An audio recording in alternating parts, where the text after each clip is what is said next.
अमृतापितामसी चरणं पवित्रं बुधं पुराणं येन बोधस्तदजुर्गानि तेन पवित्रेण शुद्धेन भूतानि पवित्रं विततं पुराणं येन बोधस्तदजुर्गानि तेन पवित्रेण शुद्धेन भूतानि पाप्मानमरादिन्दरेम विशक्ययेतो भगवन्तः आचम्य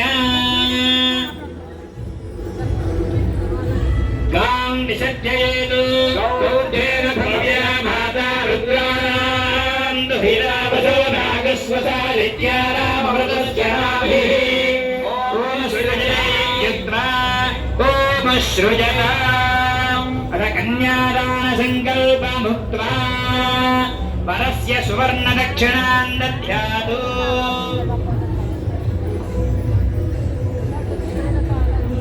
अथ कन्यादान संकल्पं पठित्वा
స్వామివారి యొక్క దివ్య కళ్యాణ మహోత్సవంలో భాగంగా స్వామివారికి యజ్ఞోపవేత ధారణ అనంతరం ప్రవరులు చెప్పుకోవడం జరిగింది.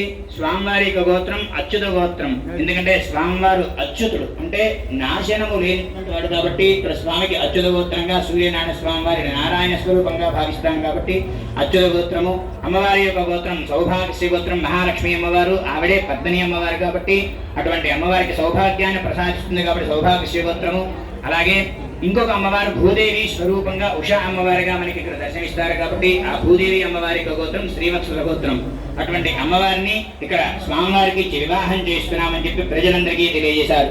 అయిన తర్వాత ఈ వివాహ సమయంలో కాళ్ళు కడిగి అమ్మాయి తాలూకా తల్లిదండ్రులు అబ్బాయికి కాళ్ళు కడిగి కన్యాదానం చేయమని మనకి ధర్మశాస్త్రం చెబుతోంది. కానీ అదే ధర్మశాస్త్రం చిన్నవాళ్ళు పెద్దవాళ్ళు చిన్నవాళ్ళకి కాళ్ళు కడగకూడదు. ఎందుకయ్యా అంటే ఆయుష్క్షీణం కాబట్టి. కానీ ఇక్కడ వివాహ సమయంలో కడగమని చెప్తున్నారు. పెళ్లి కుమారుడు సాక్షాత్తు శ్రీ మహావిష్ణు స్వరూపమట. మహావిష్ణు అనగానే అయిపోతాడా? అవ్వడు. అందుకని ఆ వేదములు మూలాధారం కాబట్టి ఆ వేదాలలో ఉండేటువంటి విష్ణు గాయత్రి మంత్రం ఏదైతే ఉందో ఆ విష్ణు గాయత్రి మంత్రాన్ని ఆ పెళ్లి కుమారుడి మీద 2 అక్షతలు ఒక దర్భపుల్లా వేసి విష్ణు గాయత్రి మంత్రాన్ని అభిమంత్రిస్తారు. ఎప్పుడైతే విష్ణు గాయత్రి మంత్రాన్ని పెళ్లి కుమారుడి మీద అభిమంత్రించారో అప్పుడు సాక్షాత్తు ఆ పెళ్లి కుమారుడు విష్ణుమూర్తిగా మారిపోతాడట. అటువంటి ఆ విష్ణుమూర్తికి మనం కాళ్ళు కడిగి కన్యాదానం చేస్తున్నాం. ఎందుకయ్యా విష్ణుమూర్తిని ఆవాహన చేయాలి అంటే షోడశ మహాదానాలను స్వీకరించి దాని తాలూకు ఫలితాన్ని అందించేటువంటి ఒక గొప్ప యోగ్యత కేవలం శ్రీ మహావిష్ణువుకు మాత్రమే ఉంది. అందుకనే మనం ఏ దానము ఇచ్చినప్పుడు కూడా శ్రీ మహావిష్ణు స్వరూపాయ బ్రాహ్మణాయ అని చెప్పి దానం ఇస్తుంటాం. అటువంటి షోడశ మహాదానాల్లో ఎంతో గొప్ప ఉత్కృష్టమైనటువంటి దానం ఈ కన్యాదానం. ఎందుకయ్యా కన్యాదానం చేయాలి అంటే మనం మిగిలిన చేసేటువంటి దానాలు ధర్మాలు అన్నీ కూడా మనకి పుణ్యాన్ని కలిగిస్తాయి, స్వర్గానికి దోహదం చేస్తాయి.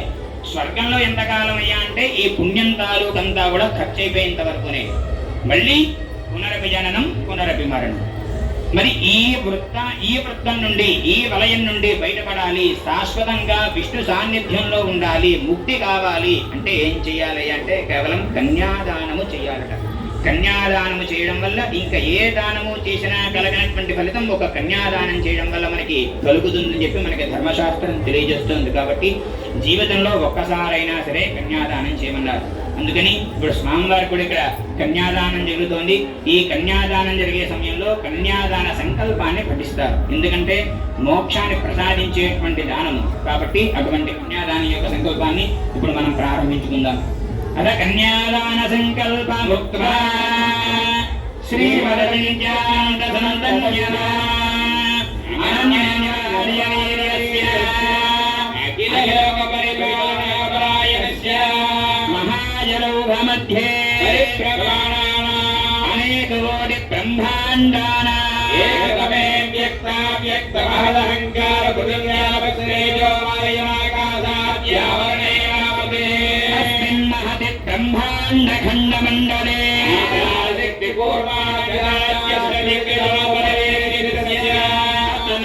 సుతల ప్రతల మహాతల తల తల రసాతల పాతాళాది లోకానాం పరిణలే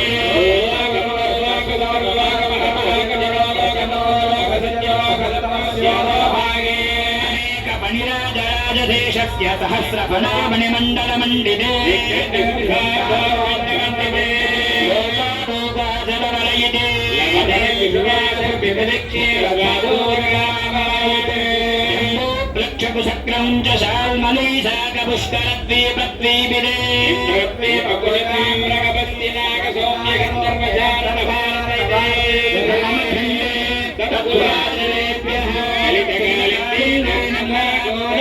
కృష్ణవేణీ తుంగభద్రా ప్రభృతి అనేక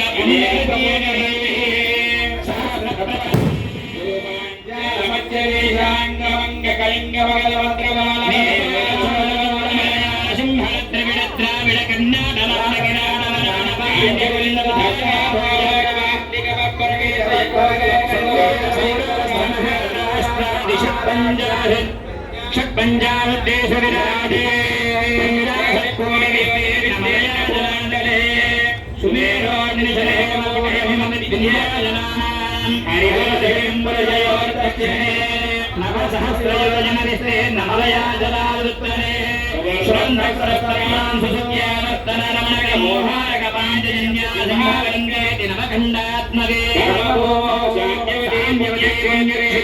శ్రీరంగవృషగిరి సత్యవర్ధనగిరి పాండురంగ శ్రీమదహోదర ప్రభృతి భగవద్దివ్యదేశానాం తామ్రవర్ణీ కావేరీ పయస్వనీ కృతమాలా బాహుదా సువర్ణముఖే కృష్ణానద్రేణాంచ ఉత్తరదేశే శ్రీమద్గోదావర్యోత్తరదేశే కాశ్యాదినిఖిల పుణ్యక్షేత్రాదిక హిమమన్వేరోర్దక్షిణదిగ్భాగే సకల జగ సృష్టినారస్య పరార్భయ సంఖ్యాగవర్షవిజయోర్బ్రహ్మణః ప్రథమ పరార్థానందనం ద్వితీయపరార్థే శ్వేతవరాహకల్పే వైవస్వతమన్వంతరే కలియుగే ప్రథమపాదే ఖండే నేరోహ దక్షిణదిగ్భాగే ఆంధ్రదేశే వ్యావహారికజాంధ్రమానేన క్రోధినామ సంవత్సరే ఉత్తరాయణే శిరర్తో మాఘమాసే వక్షే భీష్మ ఏకాదశ్యాం వాసరః క్షత్రే विशिष्टायां शुभदो श्रीमतः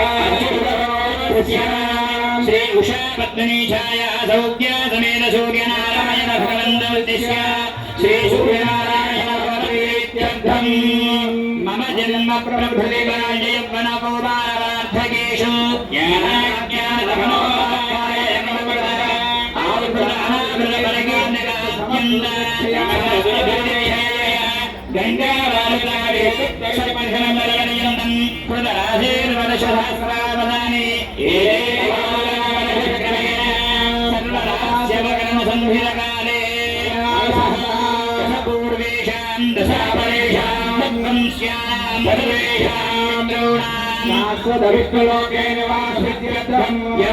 चंद्रमंडल पर्यंतं कृतराशेर्वर्षसहस्रावसाने मया सह दशपूर्वेषां दशापरेषां मध्वंस्यां धर्मेषां विग्रहाणां शाश्वतविष्णुलोके निवासत्यर्थं सूर्यमण्डल पर्यन्तं कृतराशेर्वर्षसहस्रावसाने एकैकजलापकर्षक्रमेण अस्य मकरसंहितकाले मया सह पूर्वेषां दशापरेषां मध्वंस्यां धर्मेषां विग्रहाणां शाश्वतविष्णुलोके निवासत्यर्थं त्रिगतोऽग्निष्टोमादिकृतबलसिद्ध्यर्थम् अस्य प्रमाणशास्त्रविद्यागमश्रीविष्णुप्रकारेण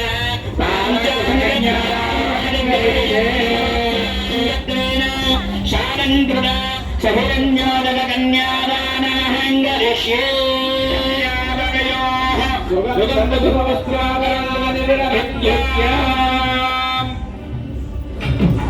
कन्यावयोः सुगन्धद्रव्याणि कुसुमवस्त्राभरणाभूषणं गृह्य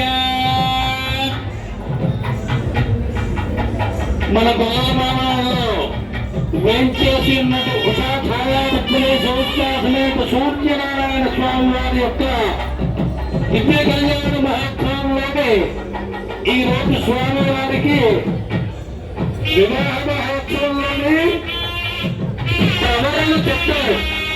ఆ ప్రవర అంటే ఏమిటి అంటే ఎవరికి ఎవరి కన్యని ఇస్తున్నారు, ఏ కన్యని ఎవరికి ఇస్తున్నారు అన్నటువంటిది చెప్పేటువంటి విధానమే ప్రవర అనేటువంటిది.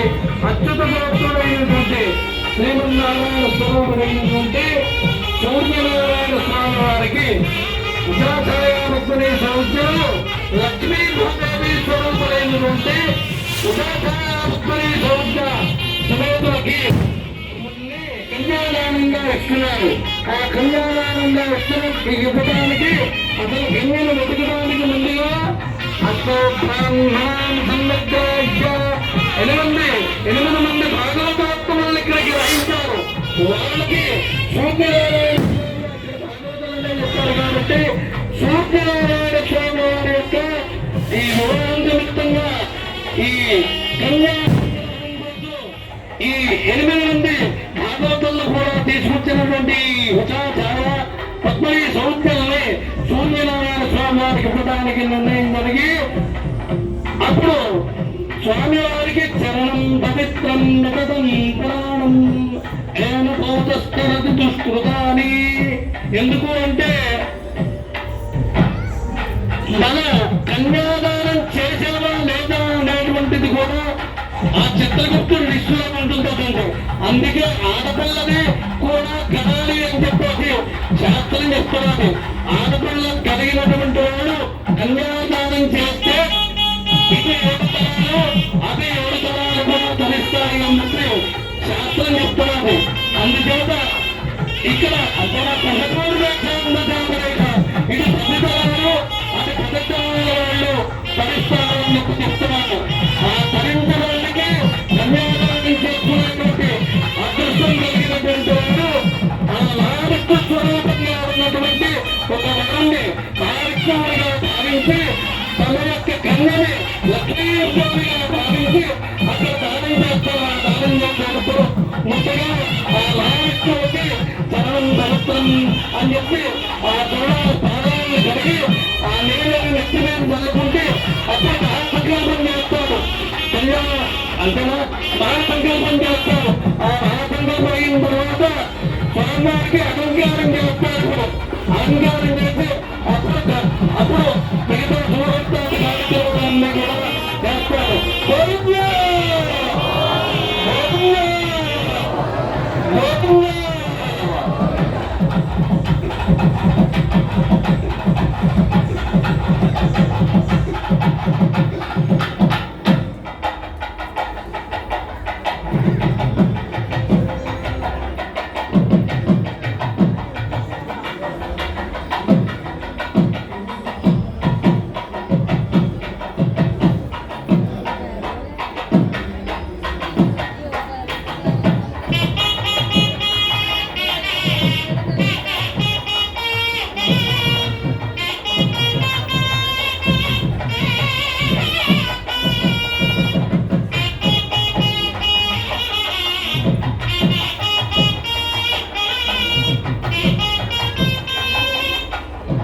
Thank you.